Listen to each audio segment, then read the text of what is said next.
Why, hello there, fellow company miners. Rhadamant here. Thank you for tuning in to Ostranauts, Fire in the Hold. Episode 27. Arriving at the Ceres conflict zone. Yeah, torch driving has... It does have some bugs. Fortunately, unless you're doing a lot of gigs where you're going from, like, two extremely distant points, you don't have to torch drive a lot. Yeah, the game killed my course autopilot, but like it shouldn't have, because I wasn't actually providing any input to the controls. The game needs a better lockout tagout system, clearly. That's okay. We can plot the course again. It actually is useful to demonstrate the course plotting twice. So here we are. Just outside of the wake zone. Zooming all the way. Oh, no, not that far. Zooming out. Go to the tracking mode. Oh, perfect. I clicked Beaser on first try. Cool. Then, switch out our controls to course plot.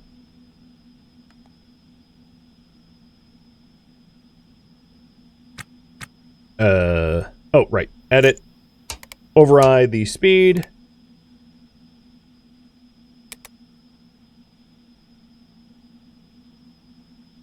Let's do... I like the 3 point... Let's go a little bit faster. 3.93.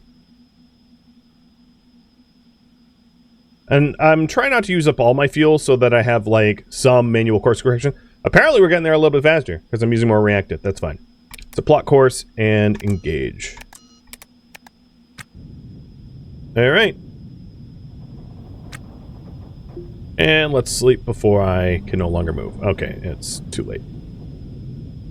Now, if you pull too many high Gs, you will get impact damage. You'll actually get hurt from doing it. Yo, dude, sleep. And then, eventually you'll black out because, you know, your heart can't pump blood well enough.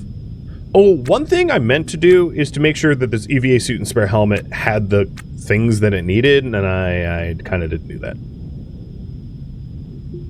Whatever. Alright. Sleep time again.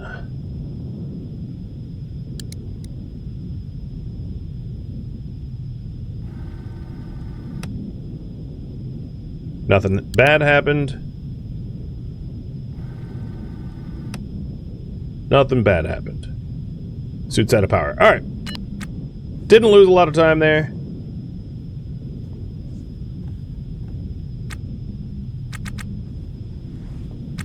Tend to physical and emotional needs, and then head back to sleep. Quit trying to consume spicy media, you horn dog.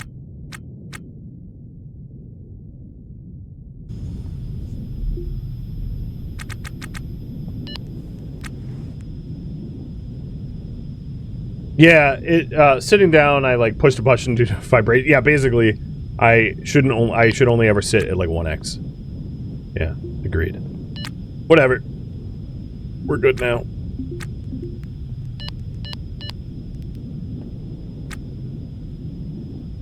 Alright, hygiene. He's fighting me because I don't have it on work, so I'm not like directly controlling. And then yeah, we're fine. Back to sleep.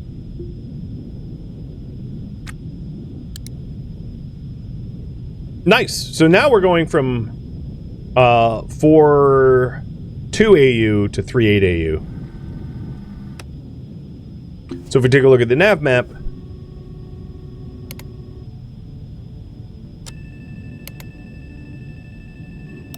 I am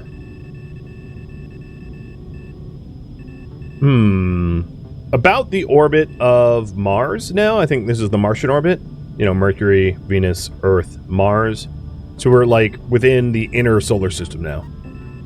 And I'm moving relative to K-leg 1,723 kilometers a second. Oh, right. I forgot to pick up the graph pen. I'll do it after this sleep.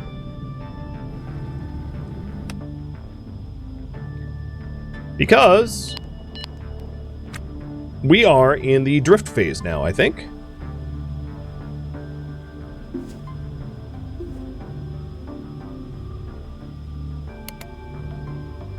No, track mode ship. I feel like we entered drift phase too soon, though. We're still on course? I'm going to assume I am.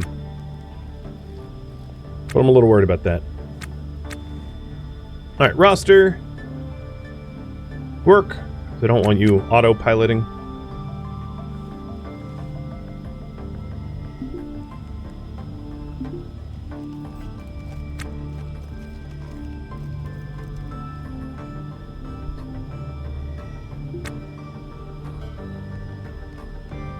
Did this suit... Alright, it's empty. Okay, I forgot to do that.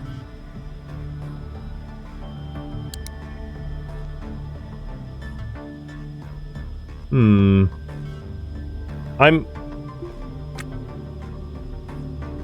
a little worried that it dropped me out of the burn early and I don't know why. But I can sleep a while and just figure out if that is indeed the case.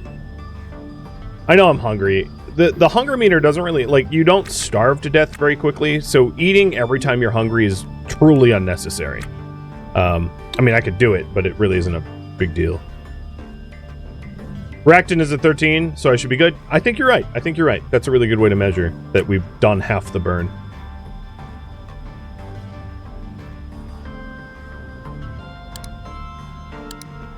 And now we're just in the drift phase. I've dreamed of re-engineering the ship design. And I'm going to sleep for 18 now. I don't care about my hunger or thirst. It's not going to kill me.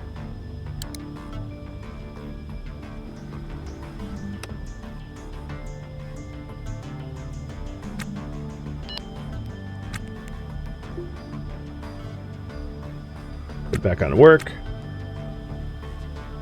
And let's figure out where we are. So, we are within Mercury's orbit now. So, we're almost halfway there. And yeah, my relative velocity to K-leg is the same. So, yeah, we're just drifting. Sweet.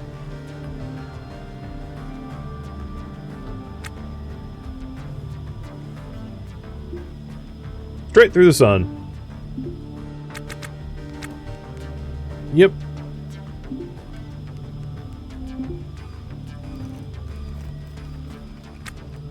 As far as... Oh, I thought I drank enough. 2 drinks. As far as, like, logs go, let's look at the logs. Yeah, we haven't been struck or anything. I mean, the other way to do that is to go to the visor and see if there's any structural damage, which there isn't. There isn't even anything for me to physically restore. It's fine. Plus, I built a lot of redundancy into this thing, too. Right, I have like 2 antennae, and I've got, you know, spare tanks for most things, spare sensors. It should be fine. Yeah. Time to sleep.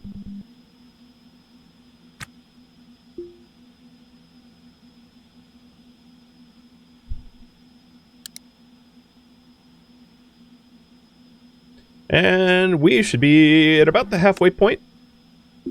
So without getting out of bed, we are entering the chronosphere. So I'm not going to hit the sun, which is like this circle, but I will be within the sun's like gravitational sphere influence, which is the red one. But we aren't physically hitting the sun. We're just getting really close. Getting a nice tan, if you will.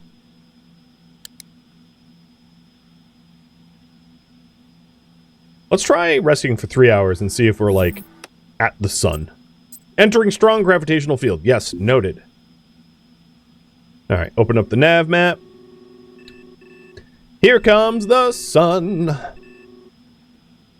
What's funny is it's not like brighter outside than it normally would be. Maybe 1 more hour. Is that going to be like maximum sun? No, we passed by it. Bye, sun. And let's keep going. Entering weak gravitational field. And I thought fondly of my moments with Shelby. Weird. And then next passage of time, we should be outside of Mercury's zone. And I'm now entering microgravity again. So we are about halfway between Venus and Mercury orbit. And then Earth is this orbit, and then Mars, and then all the way out to Beezer. So we are well over halfway there. All right, I got some physical needs again, so let's tend to them. Let's eat first, then drink, then potty. Eat. Drink twice. Go to the bathroom, and then freshen up. Ooh, you don't need to, you almost need to do it twice. Dang, dude. Sorry to make you hold it. I feel well groomed. Alright, what about our social needs? Strangely enough, they're pretty met. They're pretty met. Cool. Well, back to bed. Do some hardcore bed running.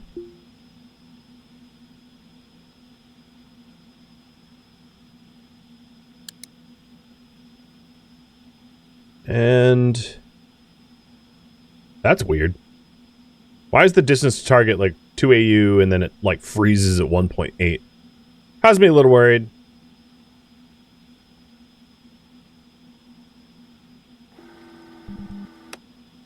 Not sure why that is.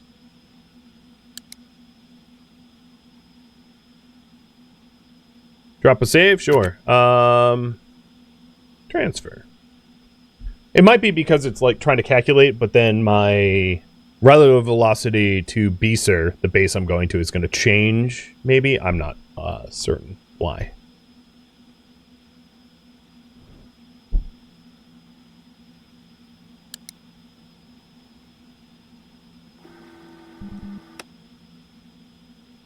Where am I now?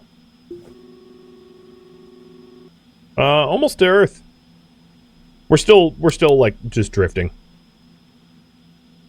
And the distance is changing, just like it's not updating the calculations. Past Earth, heading to Mars. So after this next one, I'll get up and refresh. We're still not in the deceleration burn though. Not yet.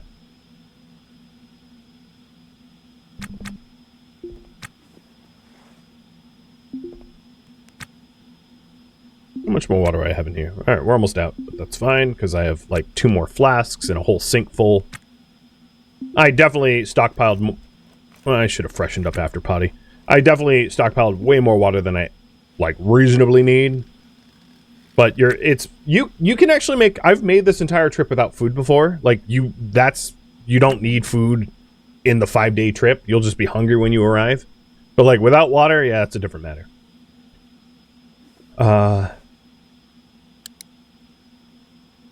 And yeah, we don't actually have any social needs, so back to sleep. I love this comfortable bed. My guy's an insomniac, and he has really no problem falling asleep in it.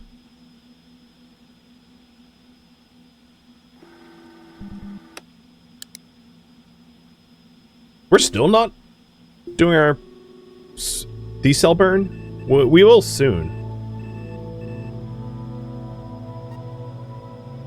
So it is 1 AU away from us. So the distance between the Earth and the Sun, roughly speaking.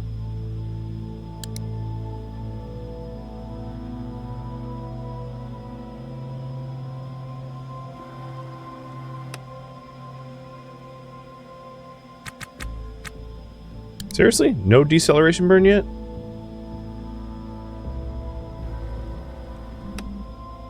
Wow, okay. Game, are you going to slam me in there? We really should be decelerating now. What is going on? Maybe we're not quite close enough? It's kind of weird.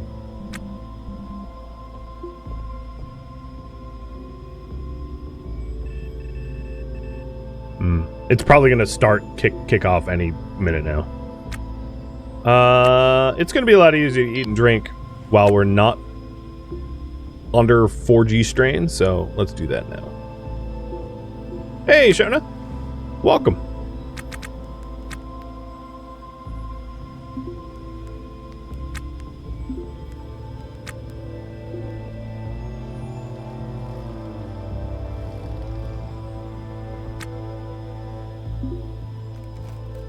Is this my last water for this flask? It is, okay. As a mental note, I'm just going to put the flask on the ground, indicating that it is empty, and let's grab our other flask. Also, my suit's battery has been dead for a long time. I guess it really doesn't matter as long as I'm not, like, trying to use it for oxygen, because my crew cabin keeps temperature without... So I'm not going to bother replacing the battery. It really doesn't matter.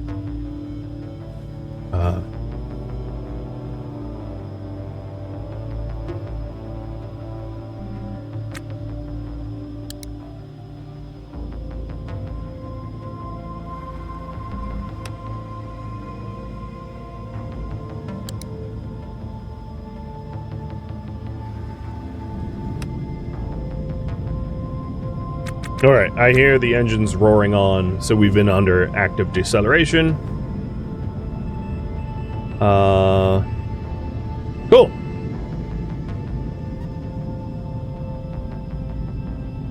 So we're slowing down. Good. Let's hope that the autopilot does its thing.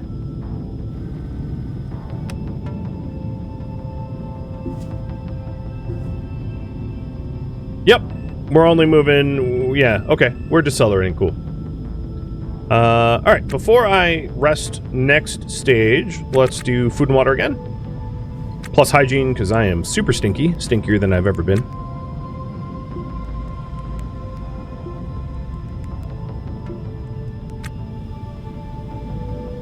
Oh, we're still low needs. Okay. Freshen up then.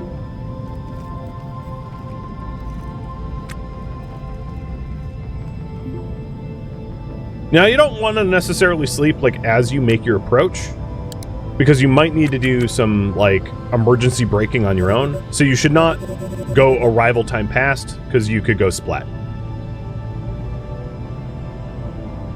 So I'll do one more save, in case I need to make some macro adjustments.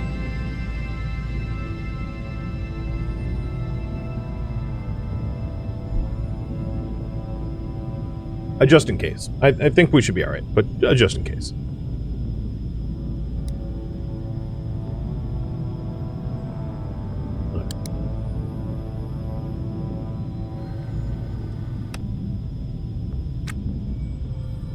So at this point, I don't intend to sleep again. Well, like, not at the moment. We're moving 64 kilometers a second towards Ceres. We'll be there in 16 minutes. At our current rate of deceleration. I hope the math checks out. I don't have my abacus to check it. I guess we'll find out if I'm going to become the world's next pancake, or if I get there happy and alive.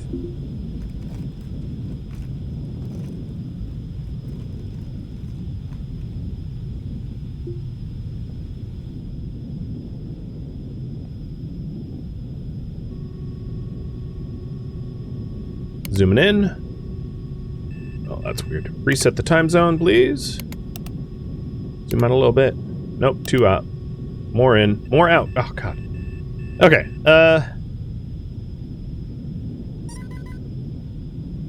Our relative velocity to... Yeah, there we go. Oh, boy. I'm a little nervous that I need to make, like, a manual torch burn. But I'm going to let it play out to see if it does its thing correctly. But you'll be warned, the autopilot, like, is known to fail. And I have older saves I can load if it does indeed fail. So I'm going to accelerate time. Now, to put this in perspective, my nitrogen thrust can only really give me 10 kilometers a second, delta V total. So I wouldn't be able to decelerate at this speed. This speed, I could only decelerate you know, with my torch drive. 30. I think we should be okay though. As long as I don't hit Ceres at like 10 kilometers a second. And then I'm gonna have to talk a lot about the features and functions of Ceres. Oh boy. I'm using my actual thrust here to add to the torch burn. I fully realize if I held it too long, it would make me black out, but I'm trying to slow down a little extra. Let's consider myself just like a little nervous.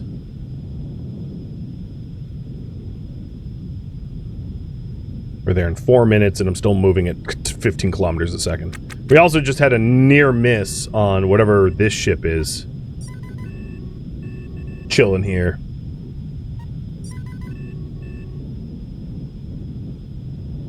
It's not the fall that kills you, it's the sudden stopping. Yeah, pretty much.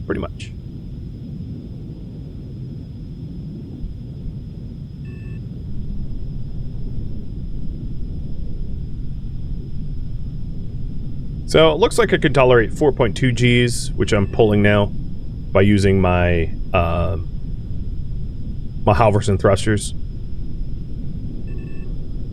And I'm almost, not that I could stop in time due to my thrust-to-weight ratio, but I'm almost within the tolerance of my nitrogen gas deceleration. But we still have 1.3 hours of reactant remaining, and I get there in 4 minutes, so I could keep my torch burning manually to slow down further if needed.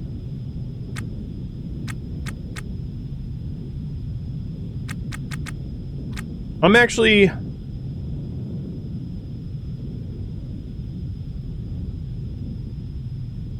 thinking I need to override this.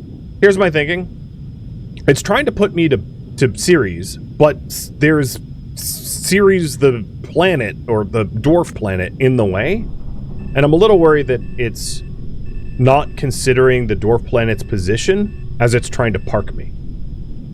So this likely will fail as an autopilot because it doesn't have that. Well, no, actually, I'm not moving too fast now. I could torch burn manual correct in time. So I'm gonna leave it.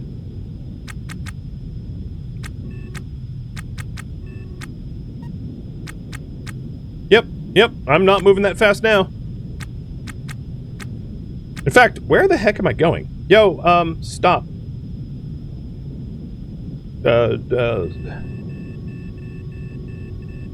It's blasting me. Oh, because I've been using my RCS, so it's blasting me like the wrong way. So, cycle deactivate. And I'm there. Cycle active again so that I can actually use my torch drive. Change the flow in the cycle. So here we are at Ceres. We've arrived. We're alive. And I'm only moving at 500 meters per second relative to Ceres, which is like totally not hard to deal with. Now there is some weird nav console ghost images here that oh no, they went away after hopping off. Cool. Alright, let's dock with Ceres. So in order to dock with Ceres, I need to go kind of this way. And I'm going to use my torch drive for this. But let's turn the thrust limiter on, because I don't need to be doing any dramatic course adjustments. So I'm heading this way so that I can head into Ceres. So parking with Ceres is a little bit different. The base is orbiting and has a gravitational pull, which is important to note. It's going to be, you know, it's harder to land at Ceres than it is to land elsewhere. Suit better reminder? Yeah, and oh, hello. I think I need to save and load. I don't know what's going on. Errors.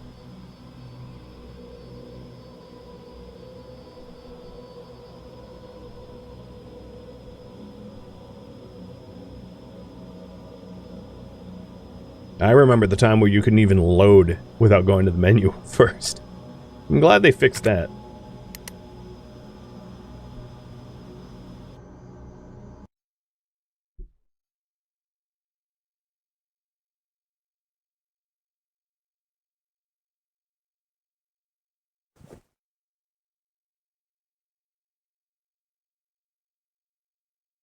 Gotta flash the save file? Yeah, exactly.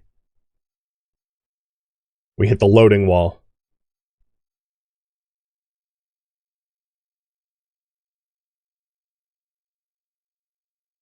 Just is what it is.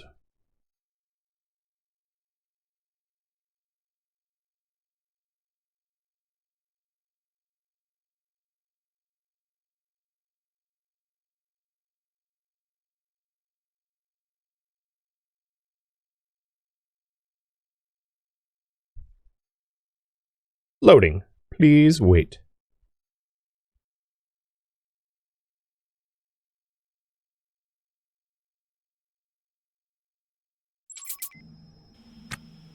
Alright, what is going on?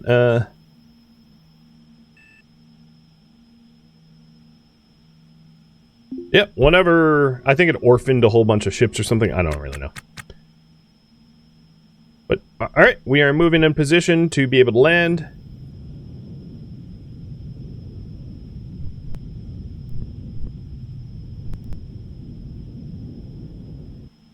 And now I'm going to turn around and slow down. Bring that relative velocity down to, like, 500 up from thousands.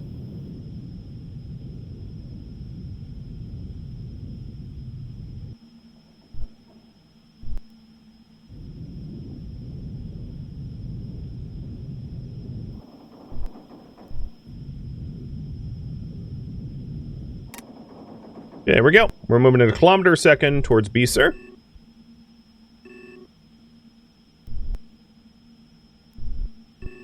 And as you can see, I'm using my torch drive a lot. Oh, don't hit me. I'm using my torch drive a lot because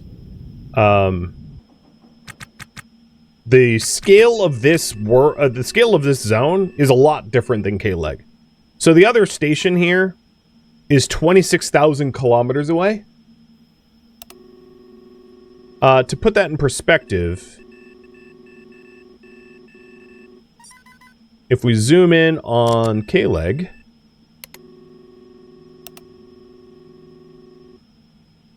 seriously, I clicked. There we go. We zoom in on K-Leg. Like, the difference between these two is like a tiny fraction of that. I mean, I can't give you the exact measure, but it's very different. So getting from one side to the other of this, like, Warzone asteroid field is a totally different and actually quite harrowing journey. The other thing to note is, if I want to dock with Beeser, this orange is their no torch burn zone, so I need to, if I intend to use my torch drive to decelerate, I need to decelerate, before I enter that orange circle.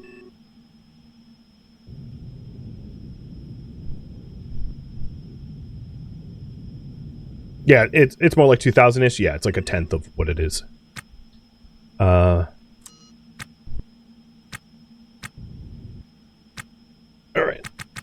I'm about to enter the no torch zone.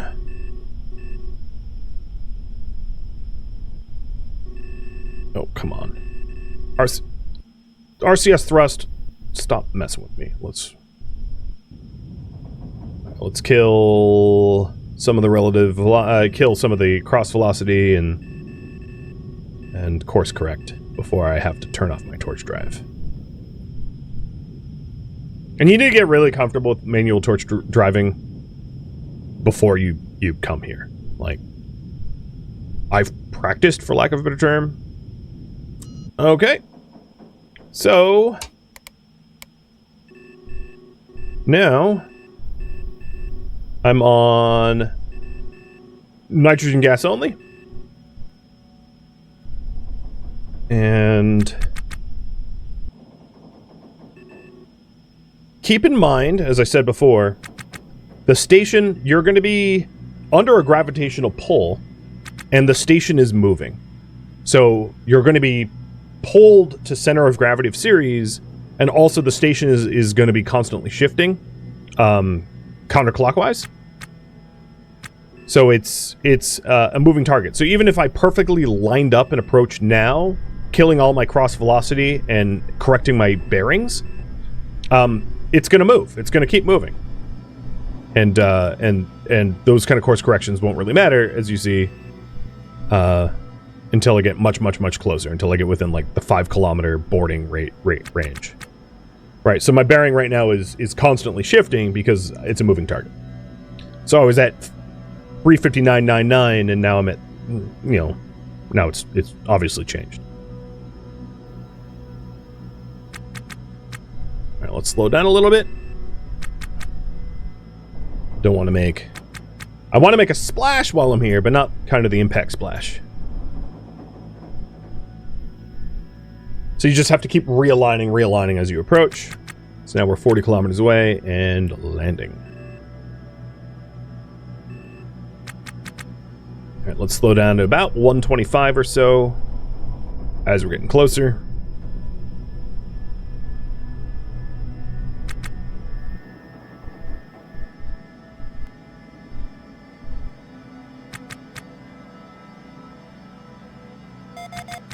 All right, and now we're on our landing approach.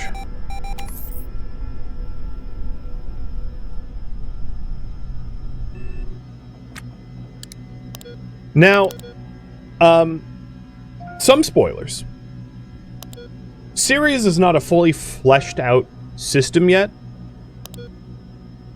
There are some features that it lacks. There is some stability that it lacks. It's not a perfect system yet. It's still very much a work in progress. So there can be issues. Like one of my playtests I had, 2 walls in the Ceres base just kind of disappeared. And everyone suffocated. Like the walls didn't get impacted or anything. They just disappeared. So, when you're interacting with like alpha content, keep that in mind that like things might be a little weird.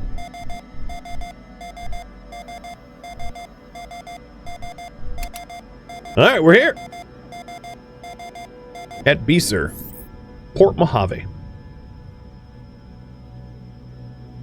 All right, this is the good battery. Helmet on.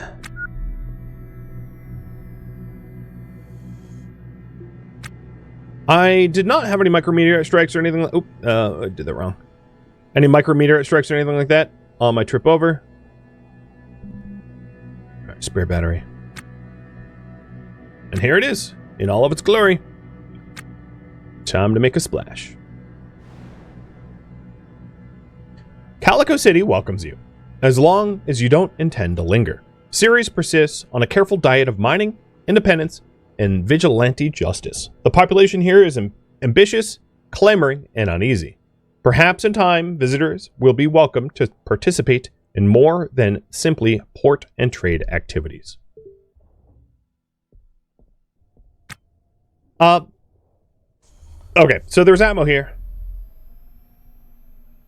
One thing I'm going to pull on is, should I save scum to ferry to the other zone to showcase it? The idea would be to ferry over and then revert my save so that I'm not actually there, because otherwise ferrying back takes a hell of a long time. So do you want to see the other port in the belt, or do you want to just, go forth? So first thing I'm going to do here is fill up my tanks. It's going to be a very expensive fuel bill. 170k. That's basically the trip here. And then I'll point out some of the points of interest here. So this is the supply kiosk for Beeser. And they have Halverson mining lasers and Halverson power tool batteries. And they are superior to the GOT mining tools and batteries. They're more ergonomic. You've got breaching charges and explosions and abrasive hull cladding to protect your hull.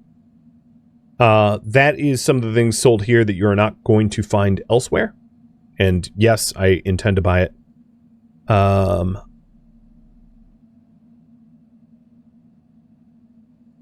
And at the moment, that's pretty much the only things that I see here that I wouldn't be able to find elsewhere.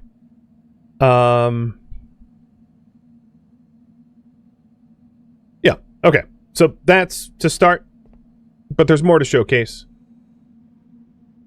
Gigs Nexus, you know the Gigs Nexus at this point. We have sundries, which is like furnishings, and then, in this case, the testudo kiosk, which is like testudo-styled stuff. So sundries is, you know, the furniture. In this case, it does have overhead lights, which is different and unique to this zone. Well, not unique to the zone, but different. Overhead lights versus wall lights. We've got treadmills and exercise equipment and sinks and water and contaminant scrubbers, which is why I didn't bother buying it before, because it wasn't necessary. There is spare walls and floors, which is important to note. Now, one big thing they don't have here, cables. There's no spare cables. I don't know why. There's no scrap dealer here. So if you need cables, there's ways to get them, which is mostly like blowing up other ships and scrapping it for parts, because you will not be able to buy cables. I don't know why, if it's a oversight or whatever, but it just is what it is. And here's a testudo vendor. As you can see, all three of those vendors did not have cables. It's also worth noting that, like, you should check, if you intend to make money, what they'll buy, opening up the other wanted items, because it's not, unlike the scrap dealers and the license dealers, there is no licenses here. This is like the Wild West, which means they don't necessarily want to buy everything, and they don't necessarily offer a good price for everything. And that's really important to note. Now, I'm not going to wait for all the items to load, because I'm not that interested. Now, there's one other thing I wanted to show, which is the mouth, which is a different floor of this Port Mojave. And it looks like you guys are not interested in me save scumming to show you the other zone. The other zone is more built up. It looks like more of a shopping mall, but it functionally doesn't have that much more stuff. It's just more fancy, I guess. So this is the mouth. And there's not much here outside of like some kiosks for apartments and for ship rating. Except for the self-care over here if you're hurt or need splints and pills or whatever. And then this is the important kiosk. This is the faction kiosk, the Galfed faction kiosk. So this is the Galactic, the Galilean Confederacy's kiosk. And there's a few really important things to note here. So initially, with my neutral reputation, I can buy only neutral rep stuff. Microsatellite beacons. And what a microsatellite beacon is, if I open up, I think I can open up my nav map. No, I can't open up my nav map. Basically, the asteroid zone that is here is a large belt of asteroids, and each faction is claiming land rights to those asteroids and fighting over those land rights. And you can buy the Galfed microsatellite beacons to deploy them. So if I bought this beacon, I could deploy it and claim land rights for the Galilean Confederacy, or Galfed. And that's a way to build up your reputation with Galfed in order to earn more rep. And there's a bunch of other things you can do. You can claim asteroids, you can damage enemy ships, you can damage enemy microsatellite beacons, you can kill enemy pilots. There's a whole bunch of different ways to build up rep with the Galfeds. I'm also probably going to want weapons. I don't know if I want the less lethal kind. I'm not sure. I haven't thought that out. Maybe have a bit of both. There is Polaris Decoy Launcher. So the Polaris Decoy Launcher is like a decoy flare, where if someone has a missile lock on you and launches a missile at you, you can subsequently launch a decoy and stop it from, blowing you up, potentially. And then at Reputation Warm, we have the Dion Ultra High Resolution Tomographer, which allows you to analyze asteroids for their value, but I bought one of those back at K-Leg, so I don't need that. Then we have the weapons sensors, the weapon navigation module, and then we're starting to get access to real weapons like coil guns. That would be the first actual weapon to be able to take out an enemy ship. So right now, the priority is buy mining equipment and showcase mining and land claims. In order for us to start earning reputation with Galfed, I'm going to need to buy some microsatellite beacons, claim some asteroids, and while I'm out there, I might as well mine some asteroids for money. The other thing to note is when you sell stuff, you can either sell for Galfed credit or USD. So the things to buy here, these prices are script, Galfed script, and not USD. So if I want to buy one of those microsatellite beacons, I can exchange 10,000 USD for 100 Galfed script, which I'll do here.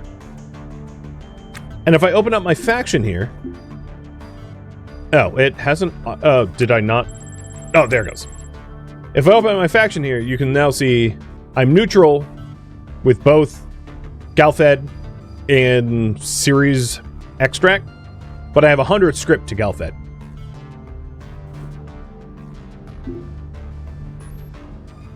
And that allows me to buy some micro sats. So I'll buy 6 of them and send them to my barter zone,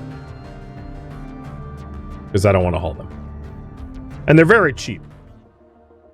Thank you for tuning in to Ostranauts, which originally streamed live on Twitch. If you have any questions for me, let me know in the comments below. I am not, however, looking for feedback. If you would like to catch a live stream of mine, Rhadamant.com has my stream schedule and countdown timers to upcoming streams. If you'd like to join my online gaming community on Discord, Rhadamant.com has a link to it, as does the description of this video. Thank you so very much for watching. Special thank you to my Twitch subscribers, Patreon patrons, and viewers like you that support the channel and made it all the way to the credits. Thank you so very much. I hope to catch you in next episode or an upcoming stream. Farewell, my fellow shipwreckers.